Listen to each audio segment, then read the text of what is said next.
हमने शहर को दी एक नई पहचान, हम हैं सिंघानिया बिल्डकॉन।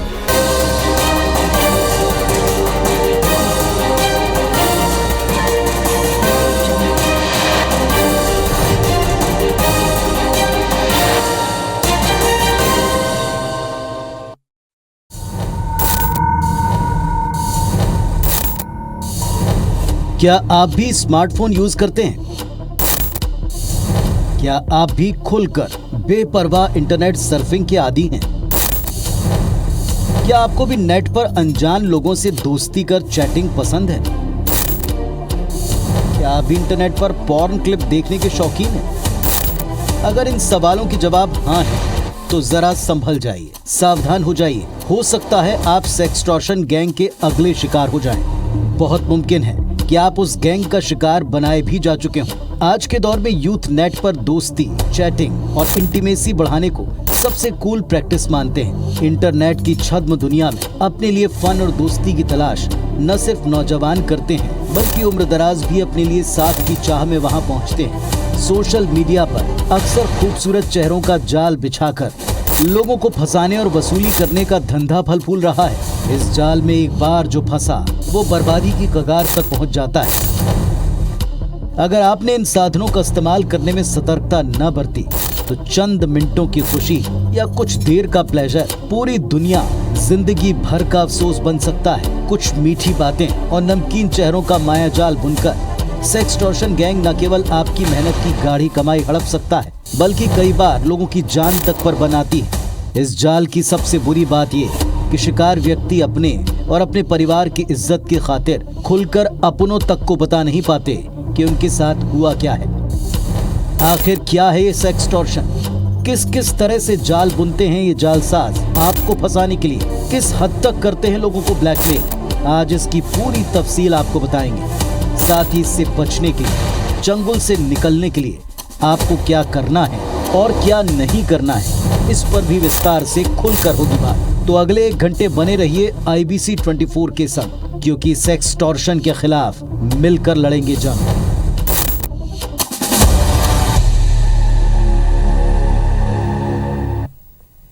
नमस्कार, स्वागत है आप सबका। मैं पुनीत पाठक हूं और आज आपकी बात में एक ऐसा विषय लेकर आए हैं जिससे हम सब कहीं ना कहीं प्रभावित हैं, जुड़े हुए हैं।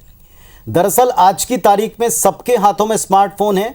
हर एक स्मार्टफोन में एक नहीं कई सारे एप्लीकेशंस हैं, बहुत सारी सोशल साइट्स हैं जिन पर आप अपने सामाजिक दायरे को, या यूं कहें कि छद्म आभासी, जिसे हम वर्चुअल वर्ल्ड कहते हैं, इसमें बहुत सारे दोस्त बनाने के आदी। और इस दोस्ती को बढ़ाने के फेर में ये जो कूल प्रैक्टिस है, इसमें कई दफ़ा कुछ ऐसी गलतियां हम कर बैठते हैं। ज़रा से आप असतर्क होते हैं तो ऐसे समय में आप और आपकी इज्जत, आपके परिवार की इज्जत, ये सब कुछ दांव पर लग जाती।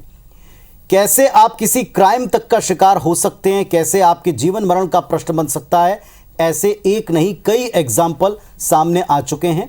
और ऐसे ही एग्जाम्पल सेक्सटॉर्शन की श्रेणी में रखे जाते हैं, जहां आप आसान भाषा में कहें तो आप ब्लैकमेलिंग का शिकार हो सकते हैं। आपकी चूक और ब्लैकमेलिंग का मौका समझिए एक दूसरे के पर्याय बनते जा रहे हैं इस आभासी दुनिया में। आज हमारे साथ अगले 1 घंटे तक आप बने रहें। आपको न केवल ऐसे केसेस, उनकी तफसील, बल्कि उनके साथ में जुड़े तमाम एक्सपर्ट वो आपको बताएंगे कि कैसे आप इससे बच सकते हैं। आप टीवी स्क्रीन पर ये तमाम पैनल से जुड़े हुए लोगों को देख रहे हैं, हमारे सहयोगियों को जुड़े देख रहे हैं। परिचय आपसे एक के बाद एक कराते हैं। शोभित चतुर्वेदी जी हैं जो कि साइबर एक्सपर्ट हैं और हमको बताएंगे कि कैसे इस तरह के क्राइम से आप बचें। निमिष अग्रवाल साहब हैं, DCP क्राइम ब्रांच, हमारे साथ जुड़े हुए हैं, जो हमको ये बताएंगे कि कैसे और किस तरीके से अपराध बढ़े हैं लॉकडाउन के बाद में। इसके साथ विवेक पटैया मेरे सहयोगी भी जुड़े हैं, जो आंकड़ों के ऊपर नजर रखते हैं और इस तरह के क्राइम, इस तरह के अपराधों पर भी बारीक नजर रखते हैं। बद्री नारायण मीणा साहब हैं, SSP दुर्ग के, वो भी हमारे साथ में जुड़े हुए हैं और उनसे भी हम जानेंगे कि जो ताज़ा मामला है छत्तीसगढ़ का, दुर्ग का, जिसमें एक सुसाइड तक एक व्यक्ति, एक युवा पहुंच गया, इस पूरे केस से क्या सबक हम ले सकते हैं।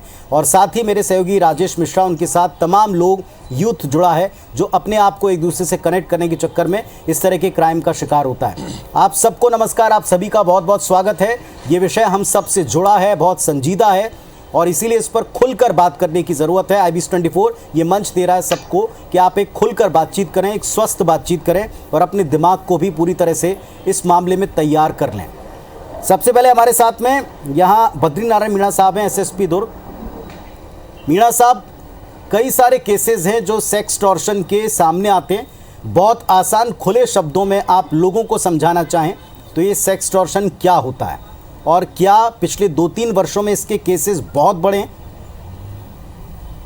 सबसे पहले मैं आपको जो जिस केस के बाद में हम लोग यहाँ बैठे हैं उसके बारे में बताना चाहूँगा जी कि हमारे यहाँ थाना बोरी है, वहाँ पर एक युवा है दीपक देवांगन, उसको सुसाइड उसने किया था। उसके केस को हमने जब जांच किया तो हमारी साइबर सेल की टीम को ये बातें पता चली कि कहीं न कहीं उसको कहीं उसका एक वीडियो था जो कि ऐसा वीडियो था जो कि वो किसी और को नहीं दिखा सकता था।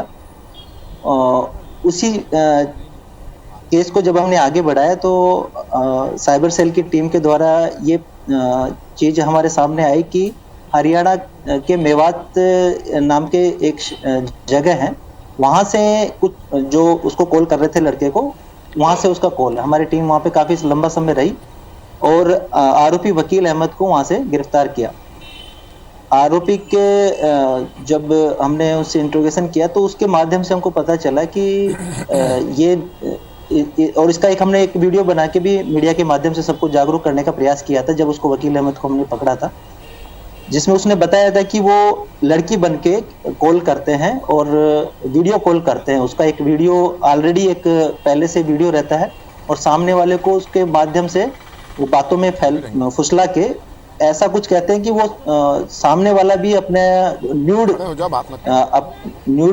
वीडियो उसको सामने बातचीत में न्यूड हो जाता है। इसका स्क्रीनशॉट लेके फिर बाद में वो उसको ब्लैकमेलिंग करते हैं कि अगर हमको पैसा नहीं दोगे तो आपका ये वीडियो हम वायरल कर देंगे। कुछ लोग डर के उनको पैसा दे देते हैं, कुछ नहीं करते और कुछ ऐसा जो लोग हैं वो कई गलत कदम भी उठा लेते हैं।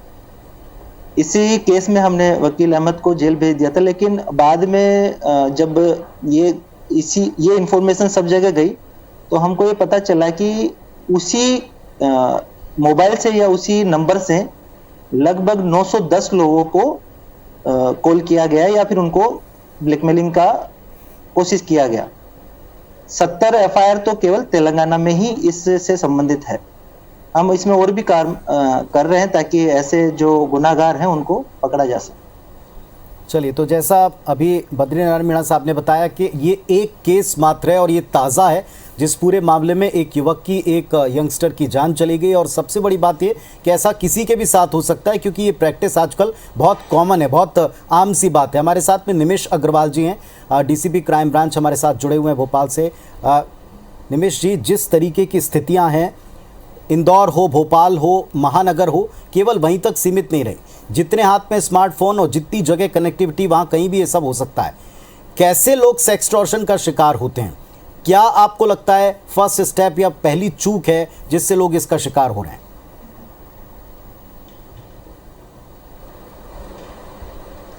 इसमें ये देखने में आ रहा है कि अभी कुछ समय से, जब से ये कोरोना काल शुरू हुआ है, तब से ऐसे केसेस में बहुत ज़्यादा बढ़ोतरी हो रही है। और हम प्रतिदिन देख रहे हैं कि हमारे पास ऐसी ढेरों शिकायतें आ रही हैं। और ये जो बिजनेस चल रहा है एक्सटॉर्शन का, ये मैं देख रहा हूँ फेसबुक, इंस्टाग्राम, व्हाट्सएप, सब पे चल रहा है। जो भी मैसेंजर्स हैं फेसबुक के, इंस्टाग्राम के, उन पे भी चल रहा है। और इसमें जो है मतलब इसमें मैं आपको बताना चाहूँगा कि इसमें 15 साल के नाबालिग बच्चों से लेकर रिटायर्ड लोग तक, मतलब इतने एज की रेंज है जिसमें लोग ब्लैकमेल हो रहे हैं। तो बड़ा ही ये व्यापक स्तर पे ये चल रहा है। और क्योंकि स्मार्टफोन के होने से, 4G कनेक्शन होने से वीडियो कॉल करना बड़ा आसान हो गया है। अब पहले नेटवर्क की समस्याएं रहती थी, वीडियो कॉलिंग नहीं हो पाती थी, मगर अब वीडियो कॉल आसानी से हो रहा है, इसलिए ये और बढ़ता जा रहा है। जी मीणा साहब, जैसा भी आप बता रहे थे कि इस मामले में भी एक्सपीरियंस आपने किया है कि लोग बाग जो है खुलकर सामने नहीं आते और कई बार ऐसा कदम उठा लेते हैं कि पूरा परिवार पछताता रहता है, जीवन भर उनको पछतावा होगा। इस केस में भी कई मामले खुले हैं। एक व्यक्ति को जिसको आपने गिरफ्तार किया, पता चला उसने कईयों का सेक्स टॉर्शन किया। लोगों को शायद इस बारे में खुलकर बात करनी चाहिए। जहां संकोच करना चाहिए वहां संकोच नहीं है, लेकिन जहां शिकायत करनी चाहिए वहां पर लोग आपके पास तक पहुंच ही नहीं पाते। इसमें दो पक्ष हैं, मैं आपको दोनों पक्षों से हमको बात करनी चाहिए। पहला पक्ष तो ये है कि कुछ लोग हैं जो कोशिश करते हैं कि विक्टिम बनाने की, लेकिन मैं दूसरे पक्ष से भी अवेयरनेस के माध्यम से, आपके माध्यम से बोलना चाहूँगा कि जब तक ये बहुत चीज़ें होती है कि जब तक हम उसमें इन्वॉल्व नहीं होते या हम थोड़ा जागरूक रहें तो ये सब चीज़ें नहीं हो सकती। जब आपको किसी को कॉल कर रहे हो, किसी मान लो अपने किसी लड़की का कॉल आया या किसी महिला का कॉल आया, तो आप वीडियो कॉल करने के माध्यम से कर रहे हैं, तो यह हमको अपनी निजता का उसमें एक सीमा रखनी चाहिए कि हमारी निजता की एक लिमिट होती है हर किसी की, तो वो नहीं करना चाहिए। ये हर किसी को ये पता होना चाहिए। और दूसरा, मान लो अगर ऐसा कोई परिस्थिति है जिसके में आप ऐसी कुछ चीज़ गलती कर भी गए तो उसको तत्काल अपने परिवार को बताएं, या संबंधित अगर कोई आपको परेशान करता है, कॉल करता है पैसे के लिए, तो आपके संबंधित थाना को या साइबर सेल को बताना चाहिए ताकि ऐसे ब्लैकमेलर को तत्काल पकड़ा जा सके। जी, हमारे सहयोगी हैं राजेश मिश्रा जी, जो कि इस वक्त लोगों के साथ में जुड़े हुए हैं, उनके पास में भी चलते हैं। राजेश जी, यूथ के बीच में बहुत ही कॉमन प्रैक्टिस है, एक आम सा चलन है, अपने आप को कूल दिखाने के लिए आप फ़ोन से, वीडियो कॉल से, सोशल साइट से आप युवक युवतियां आपस में जुड़ते हैं, मिलते हैं और बहुत ही थोड़े से परिचय में बहुत ज़्यादा यकीन करके अपने आप को बहुत एक्सपोज कर देते हैं और यहीं से क्राइम की शुरुआत करते हैं। यूथ कितना जानते हैं सेक्सटॉर्शन के बारे में, कितना पता है उनको, क्या उनको मालूम भी है कि किस किस तरह के क्राइम के भी शिकार हो सकते हैं? आपके साथ जो लोग मौजूद हैं वो इसकी मेन जड़, इसकी मुख्य वजह किसे मानते हैं? देखिए पुनीत, सबसे पहले तो मैं बताऊं कि आज हम दुर्ग इलाके में, जहां पर पूरे छत्तीसगढ़ में 83 मामले दर्ज हुए हैं सेक्सटॉर्शन के, उसमें से 40 मामले दुर्ग जिले के हैं। ये बड़े चौंकाने वाले मामले हैं और यही वजह है कि हमारी टीम जो आज दुर्ग निकली, दुर्ग, भिलाई और आसपास के जितने क्षेत्र हैं वहां पर हम लोगों ने ज्यादा से ज्यादा यूथ लोगों से और हर लोगों से इस संबंध में बातचीत करने की कोशिश की और हमने इस बात को महसूस किया कि लोग इस मामले में बात करने में भी डरते हैं। और जब हमने खुलकर उनसे बातचीत की और हमने अपना एम बताया, IBC 24 का एक एम बताया कि हम इस मामले में जागरूकता लाना चाहते हैं। हम ये चाहते हैं कि दीपक देवांगन, जो बोरी गांव का है, दुर्ग जिले का रहने वाला लड़का, वो उस तरह का कोई दूसरा लड़का इसका शिकार होकर अपनी जान ना दे। हमारे इस पहल को लेकर जब उनके बारे में बताया तो मेरे साथ आप देख रहे हैं कि बहुत सारे लोग यहाँ पर इकट्ठा हुए हैं। काफी कन्विंस करना पड़ा। बहुत सारे लोग इसमें ऐसे हैं जिन्होंने कहा कि उनके मित्र भी इस तरह का कोई शिकार हो चुके हैं। एक शख्स ऐसा था कि जो बोला कि मेरे पास भी इस तरह से कॉल आया और उसने हिम्मत दिखाई और उसको डांट डपट दिया तो फिर उसका शिकार होने से बच चुका। हमारे साथ ये मित्र खड़े हुए, इन्होंने भी थोड़ी देर पहले बताया कि इनका एक मित्र इसी तरह का शिकार होते होते बचा और किसी तरह से बच गया। क्या हुआ था आपके मित्र के साथ और किस तरह की चीजें हुई थी उसके साथ? उनके पास ना अननोन नंबर से वीडियो कॉल आया था और धमकी दे रहा था कि मेरे पास आपका कुछ पर्सनल चीजें हैं जो मेरे पास वीडियो है और मैं उसको वायरल कर दूंगा। ऐसे उसने अपने परिजनों को बताया और थाने में गया और कुछ नहीं किया। वैसे तो समझदार था तो गया और नहीं। आपके दोस्त के साथ भी ऐसा कुछ कभी हुआ है या आप क्या सुने इसके बारे में, सेक्सटॉर्शन के बारे में? मेरे दोस्त के पास भी ऐसा एक वीडियो कॉल आया था। सडनली व्हाट्सएप में अननोन नंबर से वीडियो कॉल आया उनको। जैसे ही वो कॉल अटेंड किए कुछ अश्लील वीडियोस चालू हो गया। फिर वो शायद पहले से इसके बारे में पढ़े थे, सुने थे, तो उन्होंने डायरेक्टली फ़ोन स्विच ऑफ कर दिया, सिम निकाल के कुछ टाइम तक तो बंद कर दिए। ऐसा करके शायद वो बच गए। तो ये दो केस हमारे सामने में हैं। एक इनका जो मित्र था उसने समझदारी दिखाई, सबसे पहले अपने घर वालों को इसकी जानकारी थी, वो पुलिस स्टेशन गया और इसको मैनेज कर लिया। वहीं इनके साथ भी लगभग इश्यू हुआ। हमारे साथ एक नायक जी यहाँ पर मौजूद हैं। आप इस तरह से सेक्सटॉर्शन है उसके बारे में क्या जानते हैं और इसमें किस तरह की सावधानी बरतनी चाहिए, आपको क्या लगता है? आए दिन अपन देखते हैं कि कहीं ना कहीं सोशल मीडिया के माध्यम से जो फ्रॉड होता है या जाल में फंसाने का काम करते हैं, वो सबसे पहले तो हम लोगों को इसमें जागरूक रहना है। जागरूकता हमारी ऐसी होनी चाहिए कि एक तो जो हमारा सोशल मीडिया है उसका फ़ायदा भी है, तो दूसरा साइड देखेंगे तो नुकसान भी है। फ़ायदा अगर सोच समझ के उसको हम अगर ऑपरेट करते हैं, चलाते हैं, सब करते हैं, ठीक है। फालतू के बहुत सारे मैसेज आते हैं, वो मैसेज को, उस लिंक को हम ये करते हैं, उस लिंक में हमको जाने की आवश्यकता नहीं है। उसके बाद मतलब कि आए दिन और ख़ास कर इसमें जो युवा वर्ग हमारा है, जो आज के डेट में 4G 5G के इसमें पूरा वो जो हमारा जो चल रहा है उलझा हुआ है और बहुत अलग प्रकार के मतलब वो चलिए राजेश जी, कुल मिला के नायक साहब का राजेश ये जी, कहना राजेश है जी, कि लोग इस बारे में एटलीस्ट बात कर रहे हैं और खुलकर बात करें। ये आपका भी, जैसा आपने बताया, हमारे में मैं थोड़ी देर बाद पुनः आपके पास में आऊँगा, फिर से हम लोगों से बातचीत करेंगे। लेकिन इस वक्त शोभित चतुर्वेदी जी हैं, साइबर एक्सपर्ट भोपाल से हमारे साथ में जुड़े हैं। शोभित जी, सबसे बड़ी चीज़ एक ये है कि आजकल सोशल मीडिया का इस्तेमाल सभी कर रहे हैं, कुछ मजबूरी में, कुछ चलन को फॉलो करते हुए, कुछ केवल एक प्रतिस्पर्धा में कि मेरे दोस्त या मेरे सर्कल में कुछ लोग जुड़े हैं तो मैं भी ऐसा कर सकता हूं और मेरे भी इतने फ्रेंड्स बन सकते हैं। लेकिन जैसे अभी हमारे साथ पुलिस अधिकारी जुड़े हैं, वो कह रहे हैं निजता का अपना एक दायरा होता है, इंटीमेसी का अपना एक सर्कल, एक दायरा होता है। कहाँ आपको कितना खुलना है, कितना प्रदर्शित होना है, इसका आपको पता होना चाहिए। इस तरह के क्राइम की जड़ आप कहाँ पाते हैं? ये जो एक लालच है, प्रलोभन है, अचानक से वीडियो कॉल के ऊपर कोई मधुर सी आवाज़ या एक नमकीन सा चेहरा है और उसके बाद में सारी चीज़ें लोग भूल जाते हैं, क्या यहाँ से शुरुआत होती है या तरह तरह के क्राइम्स गढ़े जा रहे हैं, ईजाद हो रहे हैं?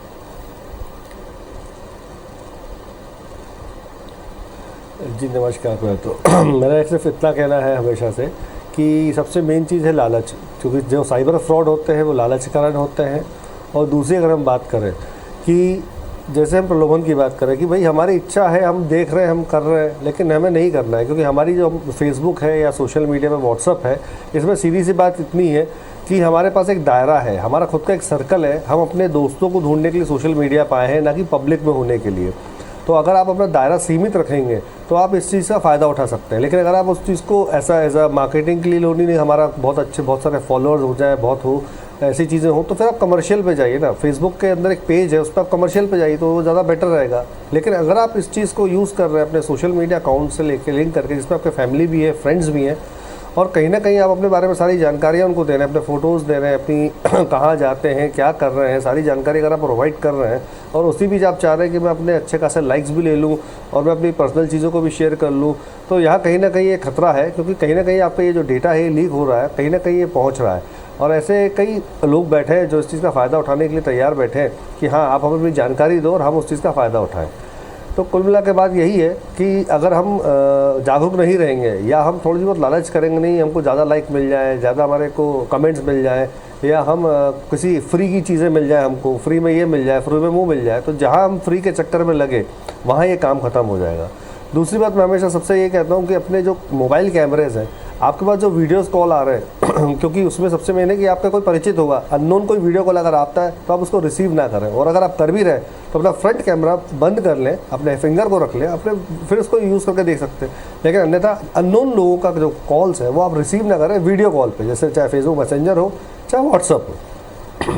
जी, बहुत अच्छी बात आपने की। निमेश अग्रवाल जी हैं। निमेश जी, आजकल तो जो जनरेशन है वो थोड़ा सा और आगे बढ़ गई है। सोशल प्लेटफॉर्म्स तो अपनी जगह हैं ही हैं, लेकिन आजकल डेटिंग ऐप्स भी बहुत सारे हो गए हैं, हर तरह के डेटिंग ऐप्स। और इस तरह के क्राइम में क्या आपको लगता है सोशल साइट से ज़्यादा ऐसे जो डेटिंग ऐप्स आ गए हैं उन पर क्राइम ज़्यादा है, उन पर रिस्क भी ज़्यादा है, क्योंकि उन पर लोगों को रोमांच ज़्यादा लगता है?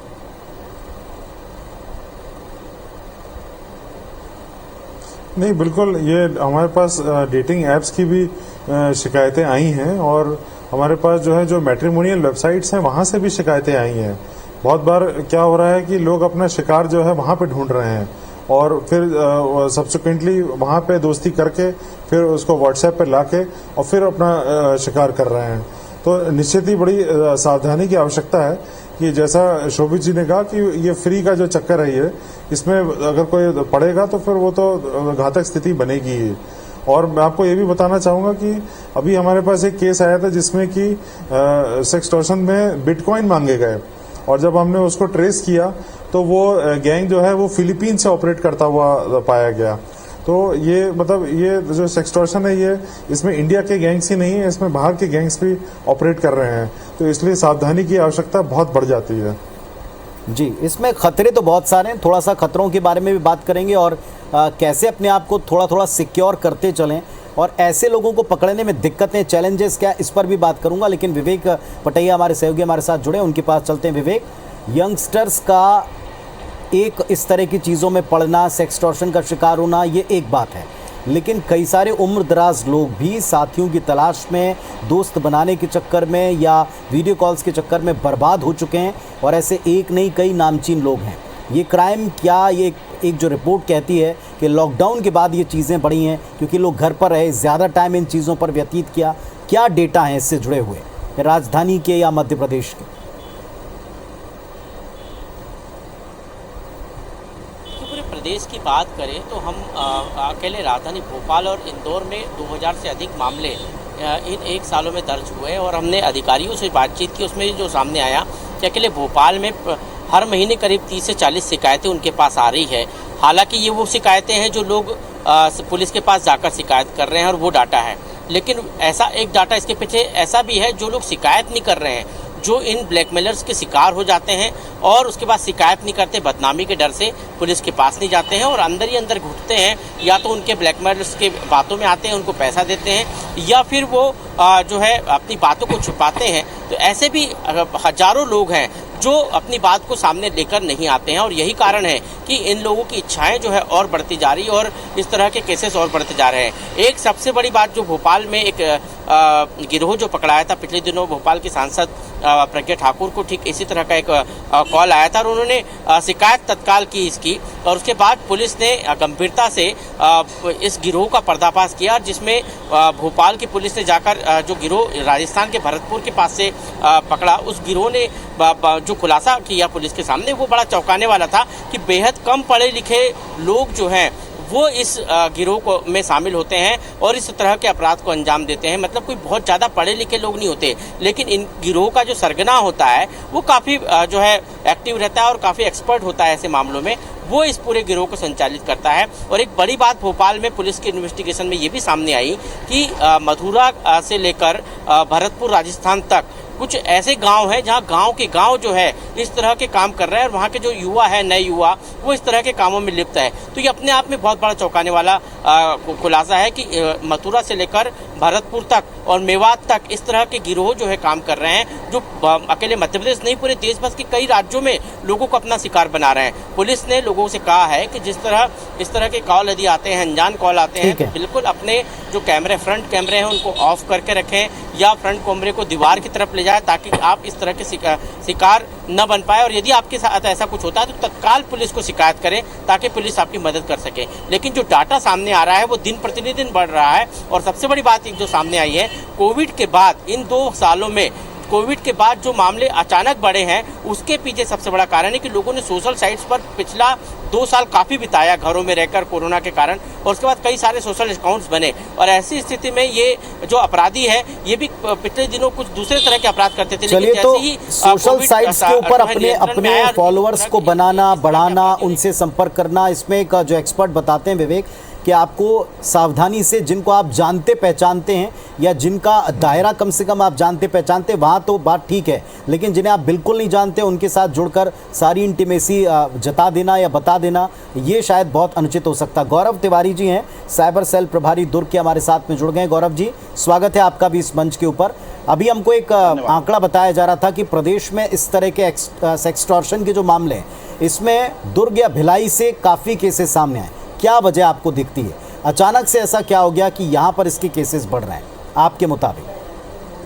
देखिए, कोविड टाइम में लोग जो है अपने घरों में रहे और इंटरनेट पे उनकी जो डिपेंडेंसी है वो ज्यादा हो गई थी और लोग सोशल साइट्स पर ज्यादा बिजी हो रहे थे।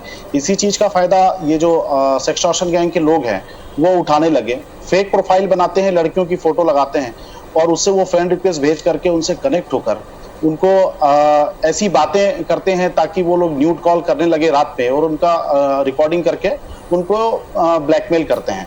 तो ये चीजें बहुत ज्यादा ट्रेंड में आई। अभी साइबर सेल में लगातार हम लोग के पास से शिकायतें आ रही थी और इसमें हर एज के लोग थे जो कोविड के टाइम में कहीं ना कहीं अपने घर पे थे और इंटरनेट के कारण वो अपना बैठे बैठे इन चीजों के शिकार हो रहे थे वो। और इसमें ही एक अभी जैसा कि एसएसपी सर ने भी बताया था कि बोरी में एक केस हुआ था जिसमें एक कम उम्र का लड़का जो है उसको समाज के दबाव में कि वो क्या होगा मेरे साथ अगर ये वीडियो वायरल हो जाएगा, इसके डर से उसने वो एक आत्महत्या कर ली थी।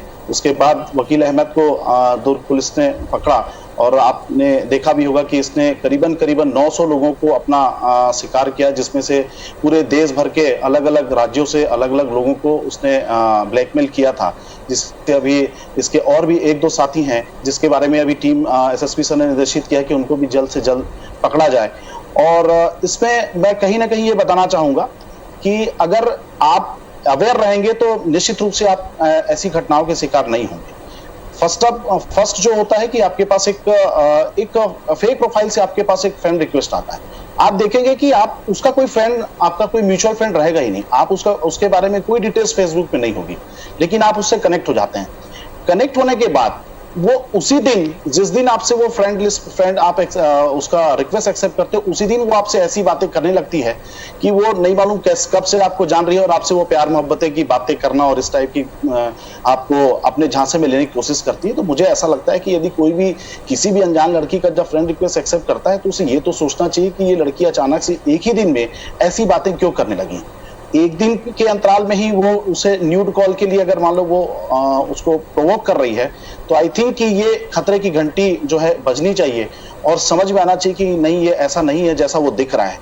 हमने अभी जो वकील अहमद का हमने जो स्टेटमेंट लिया था, हमने जब इंट्रोगेशन किया तो उसने बड़ा स्पष्ट बताया कि इस टाइप के जो ट्रेंड में हम लोगों ने फेक प्रोफाइल बनाते हैं, गूगल से हम फोटोज निकालते हैं लड़कियों के, वो फोटोज फेक प्रोफाइल से ही लोगों को हम फ्रेंड रिक्वेस्ट भेजते हैं और वही और रैंडम भेजते हैं। ऐसा नहीं कि किसी को ढूंढ के या कुछ नहीं, जितने भी फेसबुक में फ्रेंड्स दिखते हैं उनको रैंडम वो सारे लोगों को रिक्वेस्ट भेजते हैं। ऐसे लोग जो उस रिक्वेस्ट को एक्सेप्ट करते हैं वो इनकी जाल में फंस जाते हैं। अदरवाइज बहुत सारे ऐसे लोग हैं जो ऐसे लोगों को एंटरटेन नहीं करते, तो वो इस प्रकार के अपराध से दूर रहते हैं। जी चलिए, आपने बहुत अच्छी बात, बहुत ही अच्छा एक क्लू भी लोगों को दिया है कि पहले ही दिन अगर कोई युवक या युवती आपसे जुड़े और सीधे तौर पर उसके साथ आपका कोई फ्रेंड सर्कल जुड़ा हुआ नहीं दिख रहा, जाने चेहरे नहीं दिख रहे हैं। दूसरी बात है कि पहले दिन से किसी को आपसे इतनी मोहब्बत या प्यार हो जाए, इतना इश्क कोई जताए कि आपको इंटीमेसी के लिए उकसाने लग जाए, तो जाहिर तौर पर यह पहला अलार्म होगा कि आपको चेत जाना चाहिए कि अचानक से कोई व्यक्ति आपको पहले दिन इतना स्नेह, इतना प्यार क्यों जता रहा है। राजेश मिश्रा जी हैं, मैं उनके पास दोबारा चलूंगा क्योंकि उनके साथ यंगस्टर्स भी तमाम वर्ग के लोग हैं। राजेश जी, एक बड़ी चिंता तो सोशल प्लेटफॉर्म है ही, लेकिन एक बड़ी चिंता डेटिंग ऐप्स भी हैं। तमाम तरह के अलग अलग वर्गों के डेटिंग ऐप्स मौजूद हैं जो अगर आप थोड़ा सा फ़ोन खंगालेंगे तो अक्सर हर दूसरे तीसरे फ़ोन में निकलते हैं। ये कितना बड़ा ख़तरा है। लोगों को ये लगता है कि इसमें जाना, इनमें अनजान लोगों से मिलना, क्योंकि वहाँ फ़ोटो भी नकली होते हैं, नाम भी नकली होते हैं, क्या उनके चक्करों में लोग पड़ते हैं, क्या सोच करके वहाँ जाते हैं? अगर बताना चाहें और बोल सकें तो बहुत बेहतर होगा। जी बिल्कुल, जिस तरह के जो ऐप्स हैं उसके कारण ये सब दिक्कत होती है और निश्चित रूप से इसमें वही लोग फंसते हैं जो ऐसे लोगों की खूबसूरत फोटो देखकर उसका फ्रेंड रिक्वेस्ट कर लेते हैं और पहले दिन से उनके बहकावे में आ सकते हैं। हमारे साथ बहुत सारे लोग हैं, बहुत सारी ऐप है, डेटिंग ऐप भी है और बहुत सारा ऐप है, उसके जरिए भी लोग फंसाते हैं। यहाँ पर कितना सतर्क रहना चाहिए और जिस सब ऐप्स को एक्सेप्ट करने के लिए, लोड करने के लिए क्या क्या सावधानी बरतनी चाहिए, क्या लगता है? जी देखिए, पहले तो ये है कि जो अभी इस चीज़ को भुगत चुके हैं, मेरा पहले उनसे गुजारिश है कि उन्हें सामने से आकर अपना एक्सपीरियंस शेयर करना चाहिए। इसमें कोई शर्मिंदगी की बात नहीं। अगर वो आज अपने आके एक्सपीरियंस शेयर करेंगे और वह सुझाव देंगे कि इन चीज़ों से कैसे बचा जा सकता है, तो मेरे हिसाब से वो बाकी आने वाली पीढ़ियों के लिए और जो लोग इसके शिकार हो सकते हैं उनसे बचा जा सकता है। सेकेंड चीज़, गवर्नमेंट को भी कुछ पॉलिसीज़ लानी चाहिए।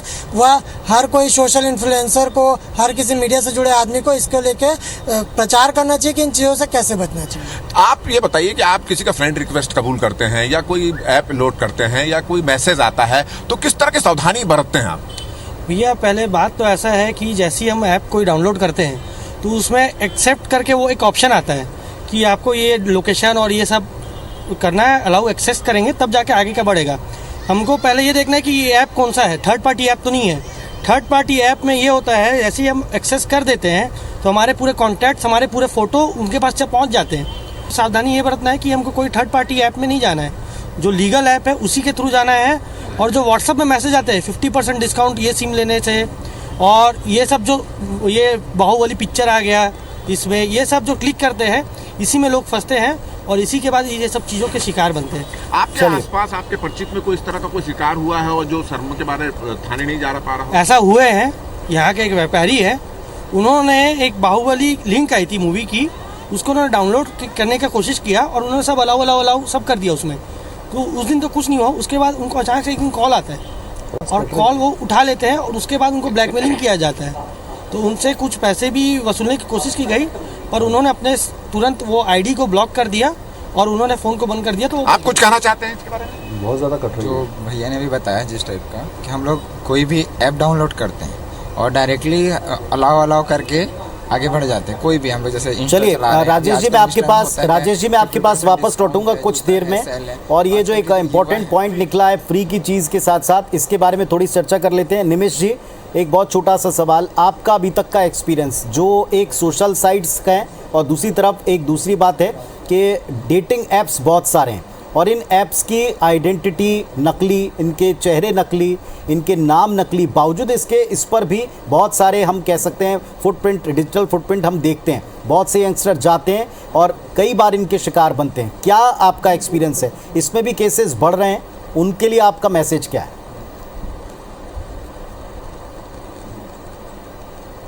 देखिए, डेटिंग ऐप के बारे में मैं ये कहना चाहूँगा कि 99% जो है वो फर्जी है। तो ये हर व्यक्ति ये चीज़ अपने दिमाग में अच्छे से डाल के चले कि डेटिंग ऐप के अधिकतर जो ऐप हैं वो सब फर्जी हैं और वो सब इंफॉर्मेशन, डेटा चुराने के माध्यम हैं। इसलिए उनसे जो है बिल्कुल उन चक्करों में ना पड़ें। और इसमें जितनी प्रोफाइल्स हैं लगभग सब फर्जी होती हैं, फोटो सब फर्जी होते हैं और किसी न किसी तरीके से पर्सनल इन्फॉर्मेशन निकालने का पूरा प्रयास रहता है अगले व्यक्ति का। और उसके माध्यम से फिर जब एक बार वो सिलसिला शुरू हो जाता है तो फिर ब्लैकमेलिंग पे बात चली जाती है।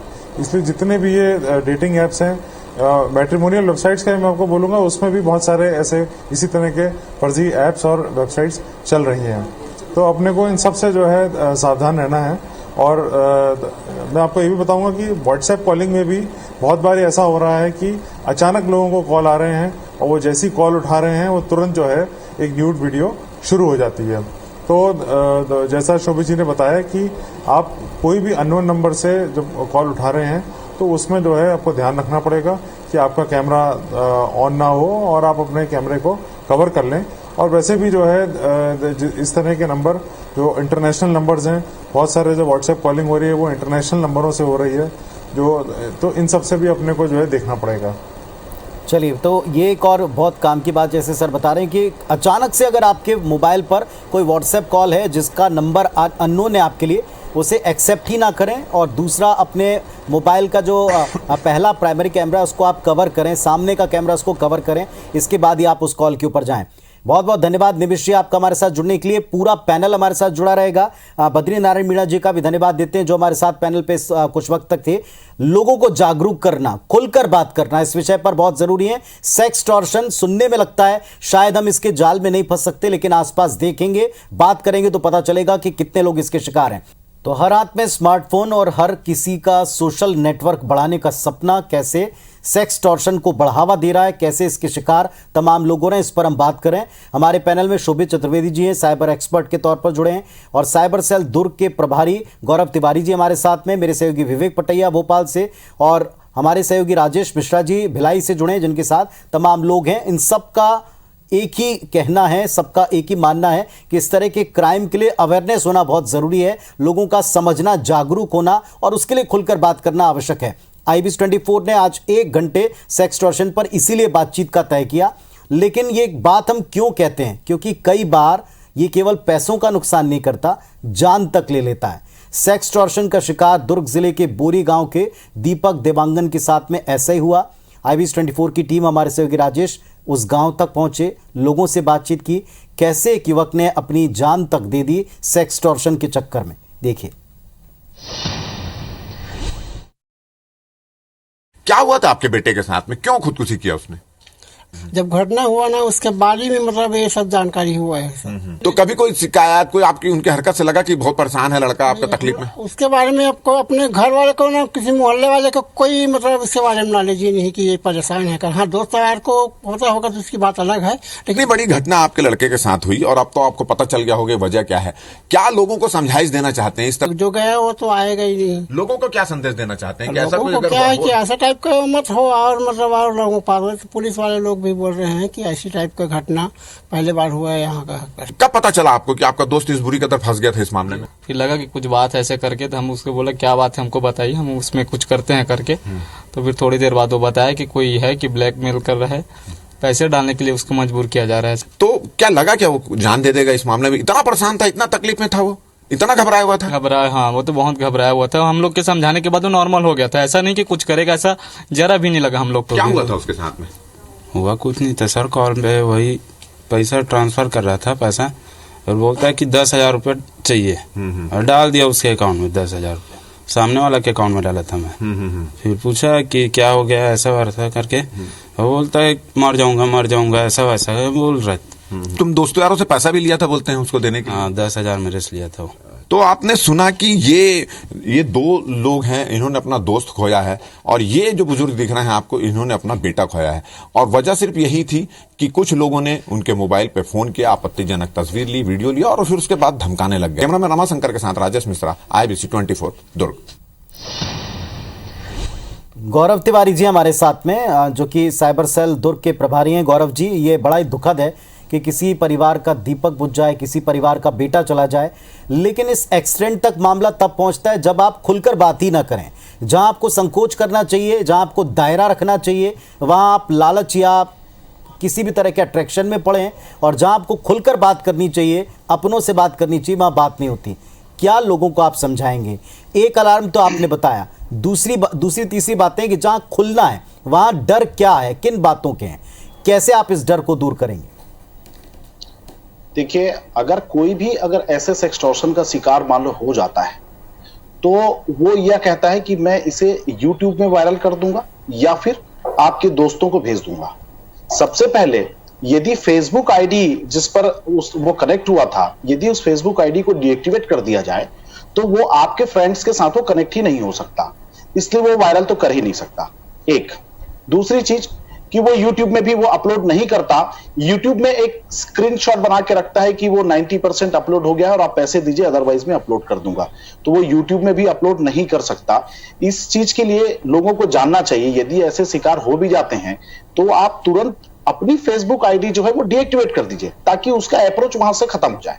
उसके बाद वो सीधे साइबर सेल या लोकल पुलिस के पास तुरंत कांटेक्ट करे, जिससे कि हम जिस भी माध्यम से वो पेमेंट भी मांग रहा है, हम उस अकाउंट को ब्लॉक कर देंगे, और किसी भी स्थिति में हम उससे आगे के कन्वर्सेशन हम उनको नहीं करने देंगे, जिससे जो एक दबाव उनके ऊपर बनता है, कहीं ना कहीं बोरी के उस नवयुवक के ऊपर एक दबाव बन गया था। उसे लग रहा था कि अगर ऐसा वीडियो अगर वायरल हो जाएगा तो उसकी क्या स्थिति बनेगी, इसकी वजह से उसने इतना घातक कदम उठाया। मेरा यही कहना है कि यदि अगर वो ऐसे साइबर के पास या पुलिस के पास तुरंत पहुंच जाता तो आई थिंक कि वो ऐसी स्थिति नहीं बनती। वो मेरा बार बार ये कहना है कि अगर आपके साथ ऐसी घटना होती है, आप सबसे पहले साइबर सेल के पास या दुर्ग जहां पर भी आपका लोकल पुलिस स्टेशन पड़ता है, आप उससे कांटेक्ट करिए, फेसबुक आईडी डीएक्टिवेट करिए, जिस अकाउंट पे वो पैसे मांगे जा रहे हैं उस अकाउंट की डिटेल पुलिस को दीजिए। निश्चित रूप से मैं बता रहा हूं कि आपके साथ ऐसी घटना नहीं होगी। दूसरी चीज, मैं बार बार साइबर की मेरी एक लाइन है, शायद सभी लोग सहमत हो, कि साइबर फ्रॉड एक ऐसा फ्रॉड है जब तक जो प्रार्थी है जिसके साथ एक घटना घट रही है, अगर वो अपनी हरी झंडी नहीं दिखाएगा, उसके साथ घटना पॉसिबल ही नहीं है। हरी झंडी का मीन्स है कंसेंट। आप किसी भी अपराध में देख लीजिए जिसमें साइबर फ्रॉड का शिकार लोग होते हैं, कहीं ना कहीं उनकी कंसेंट होती ही है, बिना उसके वो संभव नहीं है। चाहे वो थर्ड पार्टी ऐप में एक्सेस देने की बात हो, चाहे आपको कैशबैक आने का एक लालच हो, चाहे आप लोन ऐप में आप उनके ऐप को आप डाउनलोड कर लें, या आप कस्टमर केयर के नाम से किसी फर्जी नंबर पे आप कॉल कर लें, तो मेरा ये कहना है कि यदि आप अवेयर रहेंगे, मैं नहीं समझता कि आपके साथ कोई भी घटना घट पाएगी। इस अपराध में ही आप मान के चलिए कि जो अपराध इसने लड़की बन के किया था, वह लड़का 4th क्लास तक ही पढ़ा हुआ था, उसकी कोई एजुकेशन नहीं थी। यदि ऐसे लोगों से अगर कन्वर्सेशन करते समय आप 2-4 इंग्लिश के वर्ड्स के साथ भी, आप अच्छे इंग्लिश वर्ड्स के साथ भी अगर कन्वर्सेशन करना शुरू करें, तो आपको यह समझ में आ जाएगा कि वो लड़की किसी भी हालत में नहीं है, और दूसरी वो बिल्कुल भी वो पढ़ी लिखी नहीं है। बहुत सारे ऐसे इंडिकेशन है जिसमें आप समझ सकते हैं कि आप जो है किसी न किसी उनके चक्र में फंस रहे हैं। तो ये आप थोड़ा सा भी अवेयर रहेंगे तो मुझे नहीं लगता कि आपके साथ ऐसी घटनाएं होंगी। और यदि घटनाएं होती है तो मैंने जैसे बताया कि आप तत्काल पुलिस से कांटेक्ट करें, तो कम से कम ऐसे जो बोरी में जैसी घटना हुई, शायद मुझे ऐसा याद है कि बेंगलोर में भी एक सॉफ्टवेयर इंजीनियर ने भी ऐसा एक घातक कदम उठाया था। तो अगर आप स्टेप्स फॉलो करेंगे तो मुझे नहीं लगता कि आपके साथ ऐसी घटना होगी। चलिए, हमारे साथ शोभित चतुर्वेदी जी साइबर एक्सपर्ट के तौर पर भोपाल जुड़े। शोभित जी, किस किस तरह से सेक्सटॉर्शन केस आपके पकड़ में आते हैं, यानी क्या क्या मीडियम हो सकते हैं पहला, और क्या सबसे अधिक आपको चैलेंजिंग लगता है? क्योंकि एक बात यह है कि आईपी एड्रेसेस हैं, मोबाइल नंबर हैं, जो आईडी क्रिएट की जाती हैं वो कहाँ से क्रिएट की जाती हैं, उसके अपने साइंस हैं, लेकिन ये आम लोगों के बहुत समझ में नहीं आते। अभी भी बहुत सारे लोग इनके बारे में डिटेल नहीं जानते। तो किस क्राइम को या किस तरह के सेक्सटॉर्शन को डिटेक्ट करना सबसे मुश्किल होता है, बताएं इसके बारे में प्लीज़। देखिए, बहुत आसान सी जवाब इसका मैं दूंगा कि साइबर क्राइम जो है, मतलब आप मान के चलिए कि साइबर पर कोई क्राइम किया है तो वो आप उससे बच नहीं सकते, क्योंकि आपके सारे लॉग्स, आपकी सारी चीज़ें, आपके आईपी एड्रेस लेके, आपके मैक आईडीज़ लेके, आपकी सारी चीज़ें ये कहीं ना कहीं हमारे पास मतलब सर्वर पे या कहीं ना कहीं ये चीज़ें आ चुकी हैं। और जो लोग सोचते हैं कि हम बच जाएंगे, हमें कोई पकड़ नहीं पाएगा, तो ये उनकी गलत फहमी है, क्योंकि साइबर फ्रॉड पकड़ना सबसे आसान काम होता है। बस इसमें यह है कि थोड़ा समय लगता है, क्योंकि हमारे पास जो इंटरनेट प्रोवाइडर्स अलग हैं, हमारे पास अलग अलग कंपनी से सर्वर्स हैं, हम सोशल मीडिया अकाउंट्स अलग यूज़ कर रहे हैं या हम डेटिंग ऐप्स यूज़ कर रहे हैं, क्योंकि हमारे इंडिया के बहुत कम ऐप है जो हम इंडिया में यूज़ करते हैं, बाकी हम सारे फॉरेन ऐप यूज़ कर रहे हैं। तो पुलिस को थोड़ा सा समय इसलिए लगता है क्योंकि जो पुलिस डिपार्टमेंट है वो उनको मेल करता है, वहाँ से चीज़ें आती, लेकिन हम कहीं ना कहीं उनको पकड़ के लाते हैं और फ्रॉड का जो पैसा है वो भी उनको दिलवाते हैं। अगर हम बात करें मध्य प्रदेश साइबर सेल की तो वो भी यही कर रहा है, हम बात करें छत्तीसगढ़ साइबर सेल की तो वो भी यही कर रहा है। तो कार्य यह है कि आराम से पकड़े जाते हैं, बस हमको बचना है, क्योंकि हमको जानकारी होनी चाहिए कि हम क्या कर रहे हैं, क्योंकि ये जो हम कहते हैं कि बहुत बारीक सी लाइन है साइबर क्राइम होना। और जैसे सर ने बताया अभी हाल कि ताली एक हाथ से नहीं बजती, सीधी बात यह है कि आप कहीं ना कहीं अगर उसको इनिशिएट करोगे तो ही आपको वो साइबर क्राइम हो सकता है, वरना नहीं हो सकता। क्योंकि हैकिंग नाम की चीज़ अभी इंडिया में इतनी है नहीं, ना लोगों को आता है। यहाँ पर सिर्फ 420 ही है, वो कहीं ना कहीं आपको उल्लू बनाते हैं, आपको बेवकूफ़ बनाते हैं, और चीज़ों को लेके आपसे ही वो लेके, जैसे OTP पासवर्ड हुआ या आपको लिंक भेज दिया, आपने उसको शेयर कर लिया, या कोई भी ऐसी चीज़ है जो आप कर रहे हैं, जैसे मैसेंजर पर लिंक आ गई, आजकल फेसबुक भी स्ट्रॉन्ग हो गया, व्हाट्सएप पर भी लिंक शेयर नहीं होती, पहले फिशिंग अटैक होता था, ऐसे बहुत सारी चीज़ें हैं। तो इसका सबसे अच्छा उद्देश्य यही है कि देखिए, एक ही डायलॉग है इसका कि फ्री में कुछ नहीं मिलता है, फ्री में केवल कहीं ना कहीं आप परेशान, मतलब वायरस मिलेगा। वायरस अगर आपके सिस्टम में आया या मोबाइल में आया या लैपटॉप में आया तो वो कहीं ना कहीं आपका डेटा कहीं ना कहीं करप्ट कर देगा। आपने कभी नहीं देखा कि व्हाट्सअप का बिल आ रहा हो या फेसबुक का बिल आ रहा हो। एक्चुअली फ्री में क्यों दे रहे हैं? क्योंकि ये फ्री में दे रहे हो तब आपसे डेटा ले रहे हैं, आपसे जानकारी ले रहे हैं। तो इसका सीधा सिद्धांत यही है कि वो आपको जब इतनी सारी प्राइवेसी सेटिंग दे रहे हैं तो उस प्राइवेसी सेटिंग का आप इस्तेमाल करें।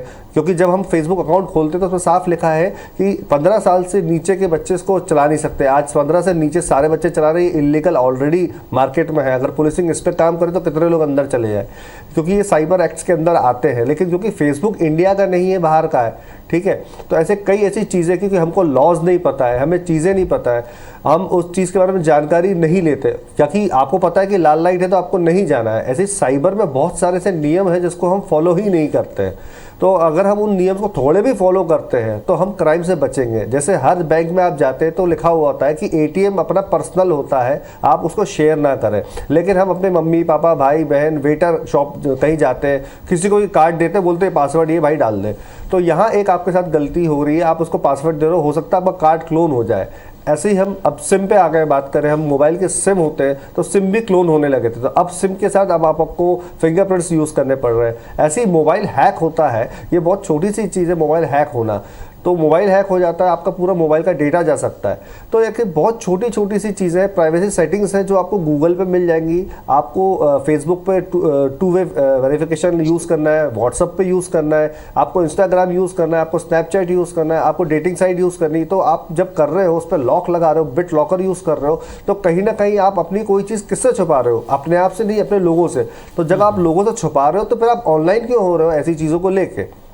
ये एक सबसे बड़ा मुद्दा है कि हमारे जो बच्चे हैं, जो स्टूडेंट्स हैं, उनकी उम्र भी बता देता हूँ, ये 12 साल से लेके जो 18 साल के स्टूडेंट्स हैं, ये बहुत ज़्यादा खुरापाती, जिसे कहते हैं कि जिज्ञासी होते हैं, जानने की इच्छा। और एक होती है एज 42 से लेके 60 तक की एज, जिसमें अधिक जितने भी एक लेवल पे आते हैं, इनके साथ अभी ये जो केसेस हो रहे हैं वीडियो कॉल वाले, ये बहुत ज़्यादा हो रहा है। तो इसमें से ये कंप्लेन भी नहीं करते, बहुत ज़्यादा पैसा मार्केट में इनका ये बहुत दे रहे हैं। बहुत सही और बहुत अच्छी तरह से सर आपने बताया है, चीज़ों पर दिक्कत दे रही है। सर आपने बहुत अच्छी तरह से बताया। बस एक लास्ट कमेंट में चाहता हूं, हमारे साथ गौरव तिवारी जी। गौरव जी, एक लास्ट कमेंट ये कि जो 2 आयु वर्ग बताएं बिल्कुल सही है। क्या आप ऐसा नहीं लगता कि इन आयु वर्गों को समझाने के लिए शायद हमको थोड़ा बहुत अगर ज़रूरत पड़े तो स्कूल में जाएं, अर्ली कॉलेजेस गोइंग स्टूडेंट के पास में भी जाएं, ज़रा उनको भी बताएं कि जो रेड लाइन है, जो क्रॉस आपको नहीं करनी, वो क्या है? क्योंकि अब ये क्राइम तो देख नहीं रहा कि कौन सा आयु वर्ग का व्यक्ति है, वो हर आयु वर्ग को अफेक्ट कर रहा है। तो क्या उनको एजुकेट करने की तरफ कोई प्लान है?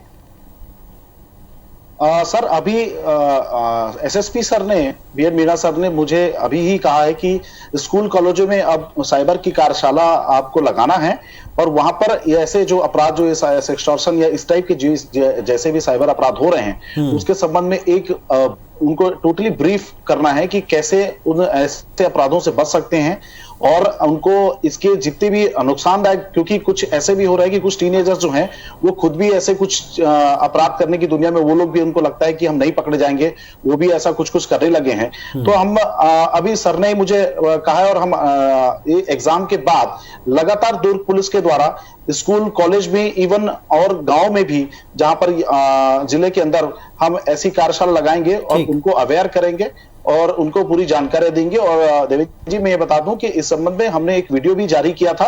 वो वीडियो जिसमें सेक्सटॉर्शन के ही से बचने के उसमें उपाय थे, वो वीडियो भी हमने फेसबुक में, अपने दुर्ग पुलिस के फेसबुक पे हमने उसको डाला हुआ है, जिससे लोग अवेयर हो सके। चलिए, ये बातें आप ध्यान से कान खोलकर सुने, अपने यंगस्टर, अपने बच्चे और बुजुर्गों को भी आप बताएं, क्योंकि वो ऐसी जनरेशन है कि जो शायद आज के दौर में स्मार्टफोन यूज़ तो करने लगे, लेकिन उतने ज़्यादा एप्लीकेशंस के बारे में और एप्लीकेशन की बारीकी के बारे में अवेयर नहीं है। टेक्नोलॉजी समझते तो हैं, जाहिर तौर पर एक्सपीरियंस्ड हैं, लेकिन फिर भी एक्सपीरियंस इस दिशा में इतना नहीं है। इन वर्गों से बात करने में संकोच ना करें।